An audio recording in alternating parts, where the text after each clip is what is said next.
poursuit l'émission maintenant avec Doma. Doma qui est une artiste peintre et une auteure. Oui. Bonjour, bienvenue. Bonjour Julie.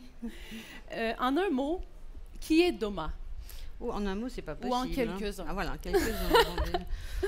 Je pense que c'est quelqu'un d'abord de passionné qui essaie de libérer ses passions en voyageant beaucoup, en écrivant, par les couleurs justement, en se libérant dans la peinture aussi.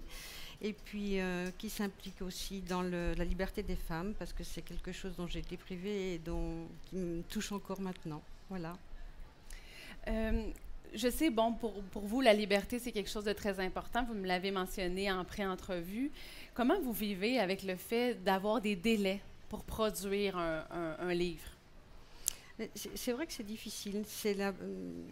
Je satisfais plus ma passion dans la peinture pour ça, parce qu'on fait, ça va plus vite. On sait tout de suite si on a fait ce qu'on avait envie ou pas. Le livre, c'est un long processus. C'est un accouchement beaucoup plus douloureux, je dirais. Mais j'ai besoin des deux, de l'écriture comme de la peinture. Et qu'est-ce que vous apporte la peinture que vous apporte pas l'écriture? Justement, cette spontanéité du moment.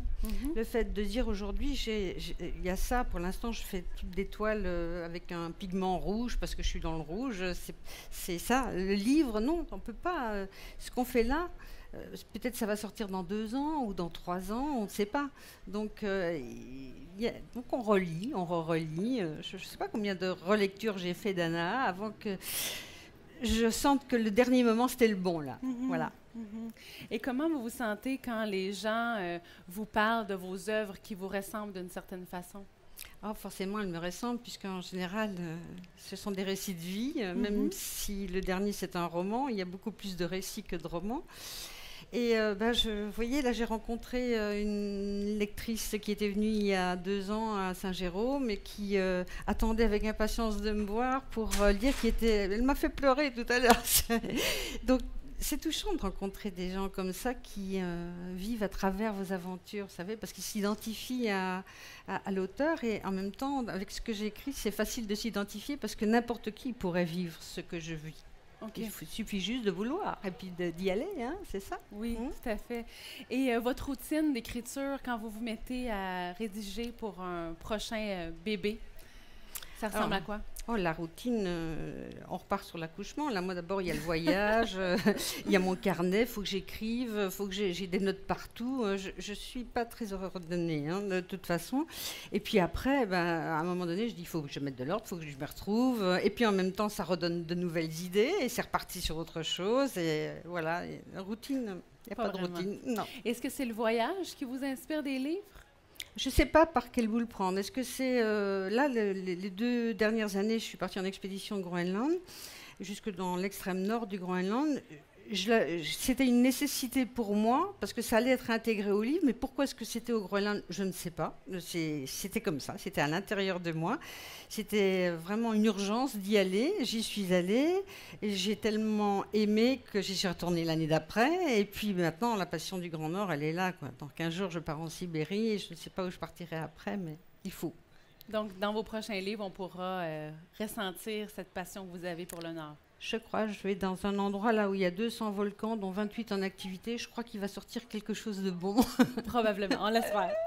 On l'espère. Si je vous offrais la possibilité de faire écrire votre biographie, oh là là. Est-ce que vous avez un auteur en tête et un titre à ce moment-ci? À ce moment-ci, je suis en train de lire Yasmina Khadra, qui est un auteur que j'adore, parce qu'il a une écriture pleine d'adjectifs, on se sent exactement... J'ai envie d'écrire comme ça, je n'ai pas son talent, malheureusement, mais en tout cas, je crois que plus on qualifie le lieu, les sentiments, etc., plus la personne qui lit va s'imprégner de ça et puis va ressentir les mêmes choses que vous. Donc, peu importe qui, est-ce que c'est Yasmina Khadra ou quelqu'un d'autre, c'est ce style d'écriture qui me plaît. Cette vérité aussi, en même temps, qui décrivent des choses qui sont réelles, quoi. C'est ça. Et le titre, ce serait quoi? Le titre de votre biographie. Mon Dieu. Peut-être Doma, mon Dieu. Doma, mon Dieu. non, parce qu'il n'y a rien de religieux dans tout ça. Non, mais c'est, je sais pas, une passionnée de la vie. Oui, sans doute. Un beau titre. Je sais pas, on verra. Et dans la région, est-ce que vous avez un endroit de prédilection, un endroit que quelqu'un qui vient pas de la région devrait savoir, devrait découvrir? Oh bah, il y en a beaucoup dans les Laurentides. Si je suis tombée amoureuse du Québec, c'est déjà en commençant par les Laurentides, hein. Moi, je suis à la Conception, mais il y a plein de villages magnifiques. De toute façon, on a de cesse d'avoir envie de parcourir les routes et puis de découvrir des vieilles maisons. J'adore ça, moi, les vieilles maisons. Alors, c'est ma passion. Alors, et puis, moi, le calme des lacs, c'est ça que la mer, j'aime bien la mer, mais c'est trop, je sais pas, tumultueux. Là, vous savez, quand on est devant un lac et qu'on voit cette torpeur de la mi-journée, ça peut être ça, mais ça peut être aussi la brume qui vient le matin, la lumière, le soleil qui commence à pointer sur l'eau, ou l'automne, évidemment. Ça, c'est pour un peintre. C'est magique. Ah oui, ça. Et en terminant, Doma, parlez-moi de votre dernier livre, rapidement, en quelques secondes. Oh là, en quelques secondes, Anna, bien c'est, je ne sais pas ce qu'il faudrait dire, un récit de voyage, un roman d'aventure, d'amour, un lien extraordinaire de tendresse entre une femme et sa grand-mère qui l'a élevée et qui, au moment de la mort de la grand-mère, va ressentir des choses étranges, avoir des doutes sur cette réincarnation éventuelle de cette grand-mère, comment, quoi, on ne sait pas. Donc on va voyager à travers ces aventures insolites, de Belgique en Guadeloupe au Québec, et puis on va poursuivre la route en suivant l'oie blanche, une grande oie des neiges du Canada, un oiseau migrateur qui va jusque dans le nord du Groenland, et voilà. Donc et on puis va inviter les gens à découvrir votre oui. univers, Doma. Et moi, je l'ai découvert un peu cet après-midi avec grand plaisir. Merci beaucoup. Merci aussi.